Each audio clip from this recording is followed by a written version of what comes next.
And now, 92.1 WVTK presents Addison and Essex County, Your Voice, with KG. Welcome to Your Voice on 92.1 WVTK and 921WVTK.com. Good afternoon to Middlebury Community Television Executive Director Dick Thodal. How are you, Dick? Oh, fine, thanks. And we have also with us the Technology Coordinator, Kurt Broderson. Kurt, how are you? Great, thanks. Thank you for coming in today. Dick, I got a few questions for you. When did Middlebury Community Television start, and what was the driving force behind it? Well, MCTV started back in 1985. The Articles of Association were signed in the end of 85. And PEG Access TV, as it's known now, PEG stands for Public Education Governmental, was set up because when a cable company uses public rights of way to string their cable, there was this feeling that there should be a way for them to give something back to the community where they use these public rights of way. And so the state of Vermont has Vermont Rule 8 and has made it possible for there to be 26 PEG access stations now throughout the state. And our mission is to provide local content for the people in a particular area. We happen to be the Middlebury service area for Comcast Cable. And there are really three parts to what we do. There's government coverage, and that's where we do coverage, live and replay coverage of the select board meetings, school board meetings, things like that. We have public access where members of the community can come in and produce non-commercial programs to be shown on the air, and we have educational access, and that's where we do things through the schools and offer training for kids in some of our programs. And we've been doing this now since 1985. I've been involved. I was started first as a volunteer, and then was the first employee of MCTV in 1989.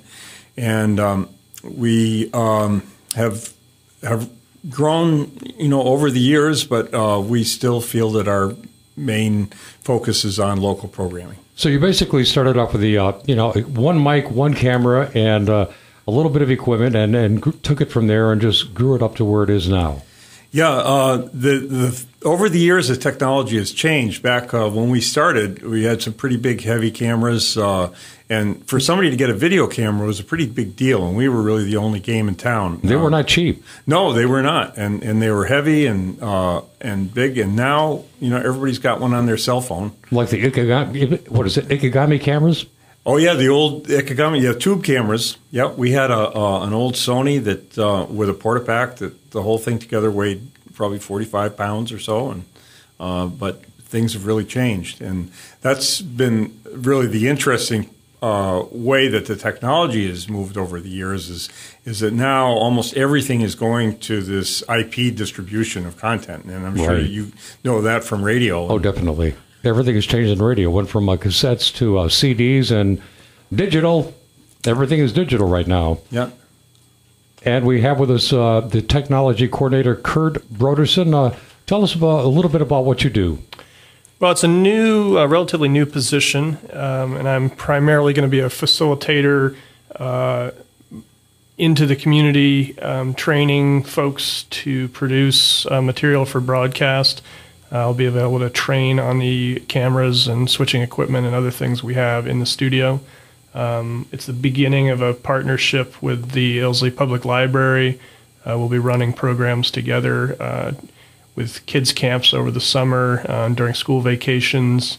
We're also running a weekly youth media lab on Friday afternoons that just started last week, bringing kids in and helping them create media, and as well as looking at distributing it through the TV station and on the web. It's great doing that with the children because you're teaching them something. And when a group comes into a radio station, they're like, just wow, all those buttons and knobs. And the same thing when they walk into Middlebury Community TV as well. Yeah, we've tried to make it easy for people to do talk shows up in our talk show set. Mm-hmm. At one point, this was years ago, we had nine talk shows running regularly, anywhere from Kathleen's Kaleidoscope to to politicians running for office. All righty. And one final question, Dick. Do you have any future plans for Middlebury Community TV? Well, we want to remain relevant, but we're looking to just become as closely linked as we can to new media as it develops. Right. And we call it the a thread of local media. And we want to thank you, Dick Thodal, Executive Director, and Kurt Broderson, Technology Coordinator of Middlebury Community Television. And thank you for being on Your Voice. Thanks for having us. Thanks. Addison and Essex County, Your Voice, with KG, is produced for WVTK by Ken Gilbert and serves as a connection to your hometown. If you're a local nonprofit organization, civic group, school, or are involved in the local vibrant arts and entertainment scene and want to spread the word about your organization or special event, then visit 921wvtk.com. Keyword Voice.